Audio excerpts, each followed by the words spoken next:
going on, guys? It's Sujin from the Daily Ballers. Welcome back to the channel. If you come back after 2 years of me uploading, if you're new, welcome to the channel. Please feel free to subscribe and hit the notification bell. Today we're going to talk about the 2022 NBA trade deadline. I've had a lot of requests about people asking me, wanting to know what my reactions are, so I'm here to show you guys and let you know what my reactions are. The first trade that we're going to talk about is the Clippers and the Blazers. So the Clippers got Norman Powell, Robert Covington. Trailblazers got Eric Bledsoe, Justice Winslow, Keon Johnson, and a 2025 second round pick. My main focus on this trade is that the Clippers got better. They got more 3-and-D players in Powell and Covington, and the Blazers are creating cap room for this offseason to potentially sign whoever they may want to trade or sign outright or trade for. That's pretty much the only thing for that trade. The second trade is the Cavs get Karis LeVert, a second round pick, and the Pacers get Ricky Rubio and the Cavs 2022 first round pick, a 2022 second round pick, and a 2027 second round pick. So the Cavs have been very good this year, and they just have been hit with a lot of injuries, especially in their backcourt. The front court is very good. The backcourt has needed help. So they got Karis LeVert to solve their problems. He's a good 20-point scorer, 20 points per game scorer, and he will help them not only this year, but potentially in the long term if they want to re-sign him, because he is extension eligible. The next trade is the trade between the Pelicans and the Trailblazers. The Pelicans get CJ McCollum, Larry Nance, Tony Snell, and the Blazers get Josh Hart, Tom Satoransky, who was later traded, and Nickeil Alexander-Walker, who was also later traded, and Didi Alzada, I think is how you say it, and 2022 first round pick, 2026 second round pick, and 2027 second round pick as well. The Pelicans made this trade because they want to show Zion that they're committed to winning, long term, and it was kind of time for the Blazers to break up that backcourt of CJ and Dame, because it really never worked, to be honest. Their skills both overlap too much.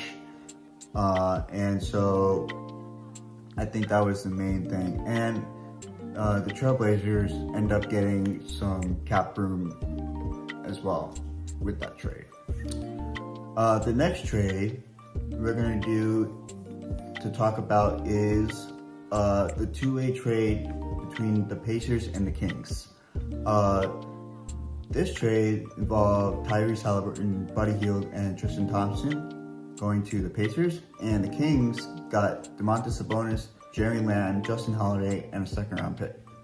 Now, I saw on Twitter a lot of people were talking about this trade, how the Kings were very stupid to do this. Honestly, the Kings had too many point guards and shooting guards on their roster. They really needed another big man. They've been trying to make the playoffs for the last, I don't know how many years, I think like 20 or something. And Sabonis gives them a good bona fide all-star to pair with De'Aaron Fox.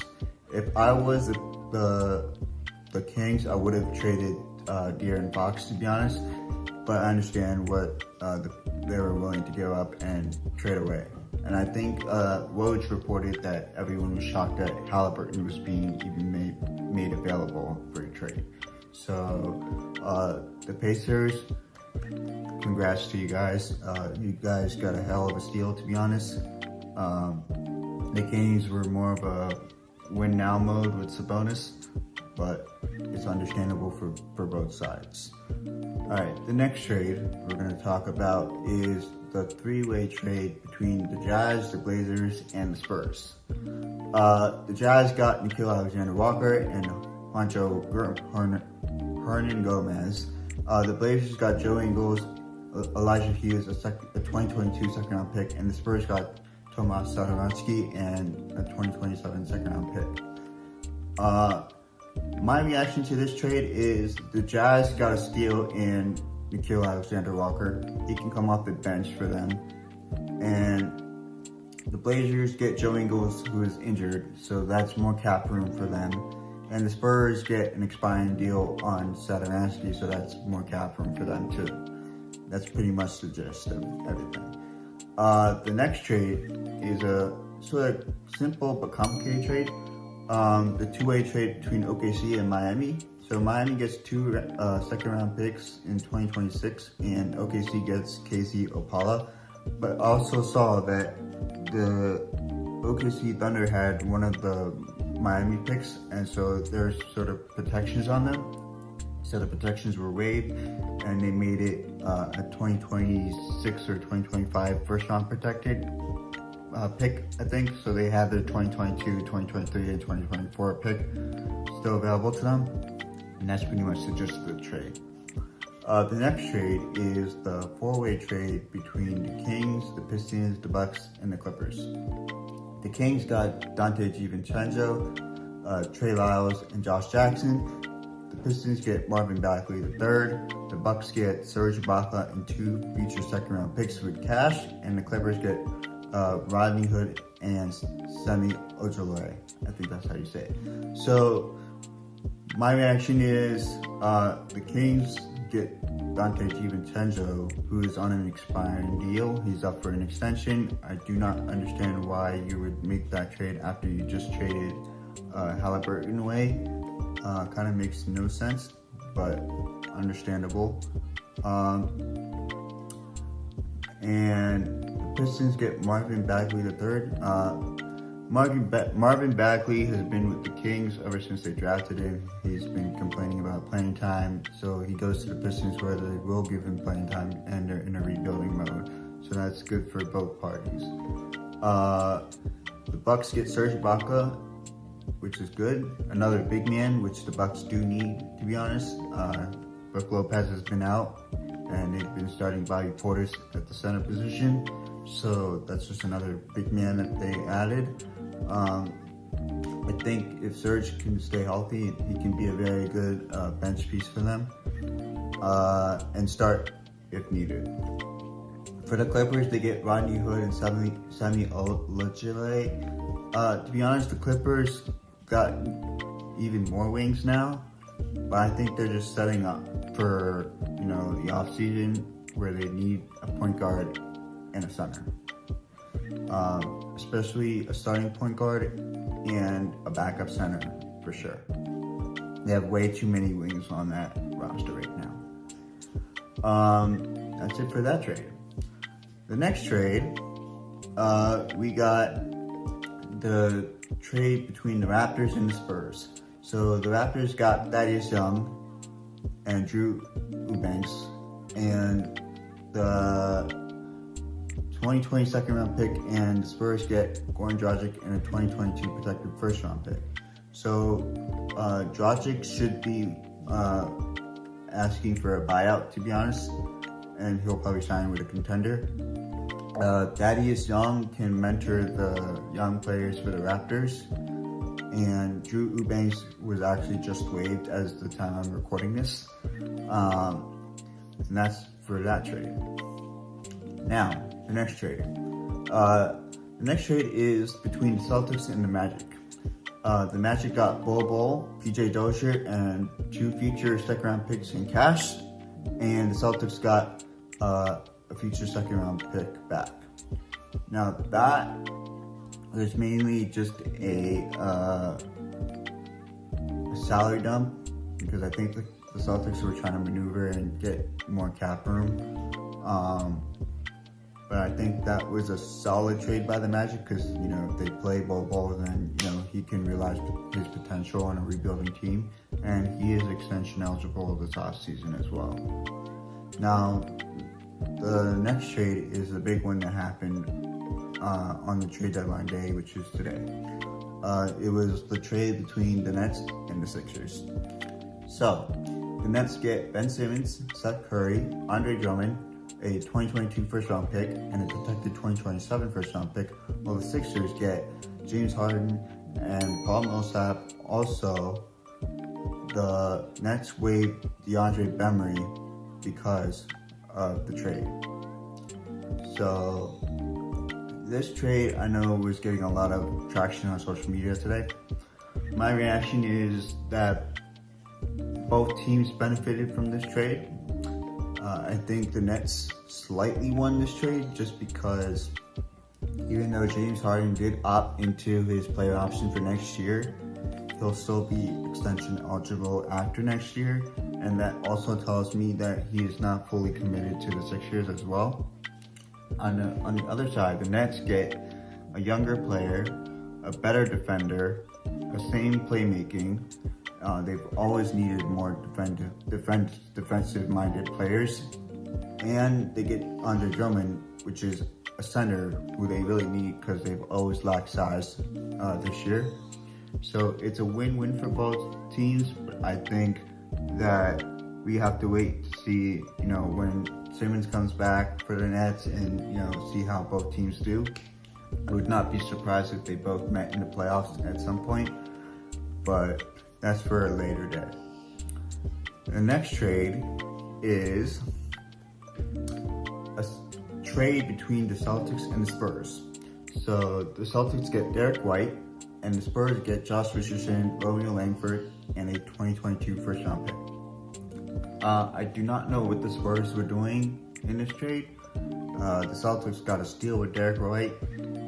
He is better than Dennis Schroeder as a point guard, and a better defender as well.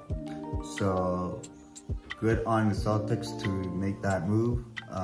Unfortunately, the Spurs did get a first-round pick from the Celtics, but they're also rebuilding. I think they could have gotten more for Derek White as well.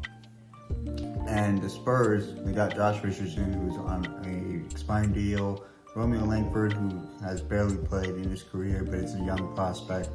Spurs are rebuilding, Celtics are retooling. Kind of benefits both sides, to be honest. The next trade is the trade between the Pacers and the Suns. The Pacers got Jalen Smith and 2 future second-round picks, while the Suns get back Torrey Craig, who helped them to their finals run, I believe, last year. And so the Pacers get younger, and Jalen Smith is, I think, a free agent after this year, but he's a young guy from Maryland, and so he didn't get much playing time with the Suns, but I think he has some untapped potential. But again, who knows what the Pacers will do with him. That is for that trade. The next trade is the two-way trade for the Wizards and the Hornets. The Wizards get Ish Smith, Vernon Carey Jr., and a second-round pick, and the Hornets get Montrezl Harrell. Now, being a Wizards fan, I'm shocked that Tommy Shepard didn't get a first-round pick for Trez, but you aren't going to be able to re-sign him because you don't have, not only do you not have the cap room, but he's going to ask for more than what you're able to pay for him. So you get back Ish Smith, who was on the team last year, and Vernon Carey Jr. is a solid big man who could possibly replace Harrell in the lineup. But right now you have Thomas Bryant, Daniel Gafford, and Vernon Carey as your 3 bigs. If Vernon Carey can play the rest of the year and impresses, maybe Thomas Bryant isn't the option, and they let him go in the free agent market. The next trade involving my Wizards and the Suns is the Wizards get Cash and the Suns get Aaron Holiday. I do not know what the point was for this trade, other than that Aaron Holiday was an expiring deal and he was playing solid with the Wizards. Maybe the Suns wanted more guard depth, and that's why they did it. And money can, do a lot of things. That's to that. The next trade is also involving my Wizards. It's the Mavericks and Wizards. So Wizards get Kristaps Porzingis, and a couple of second-round picks. And the Mavericks get Davis Bertans and Spencer Dinwiddie. Now, my reaction to this trade is thank you, Lord, because Davis Bertans was not working out after he got that 4-year, $80 million contract. Spencer Dinwiddie just didn't work out with Brad Beal. And I've always said on Twitter that he's been more worried about cryptocurrency, NFTs, Bitcoin, whatever nonsense, more than his basketball play. And I stand by that. So essentially, the Wizards got a good, decent player who can be injury prone, but it's better than what Dinwiddie and Bertans were already providing for us, which is basically nothing. And on the heels of that trade, the Mavericks re-signed Dorian Finney-Smith to a 4-year, $52 million extension for the Mavs. I would say that's a good deal, maybe a slight overpay, but it's good because, you know, they need that 3-and-D type of player with Luka Doncic for sure. And now the last trade of the day is a trade between the Celtics and the Rockets. Celtics get back Daniel Tice, a familiar player for the Celtics, and the Rockets get Dennis Schroeder, Ennis Freedom, and Bruno Fernando. Now, the Rockets did waive Ennis Freedom, so he's no longer with the team. And I'm assuming the Rockets might, you know, work out a buyout with Dennis Schroeder so he can sign with a playoff team. He is looking for a bag this offseason because he fumbled it last year in the offseason. So the Celtics get back Daniel Tice, which is another big man, and they can always use big men with Jaylen Brown and Jason Tatum. You can never have enough big men with them too. It helps your defense, and you know they have enough offense with Tatum and Brown, obviously.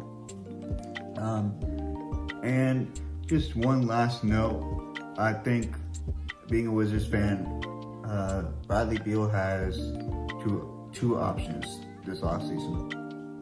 One is to sign a 5-year, $240 million contract, and the other is to ask for a trade and get a 4-year, $190 million contract, if I'm not mistaken.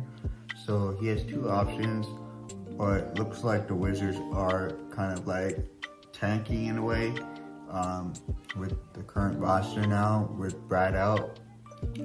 But I think we'll have to see how the rest of the season plays out and see what the Wizards are up to in the offseason. I have a feeling that the Wizards are setting themselves up for another big trade in the offseason. I have no idea what it would be, but that's my gut reaction. Anyways, I know it's a kind of a long video, but I try to keep it short and sweet. Thank you for listening. Thanks for watching. Don't forget to feel free to subscribe and turn notifications on. Hopefully I'll have another video out for y'all soon. Appreciate y'all and have a good one. Peace.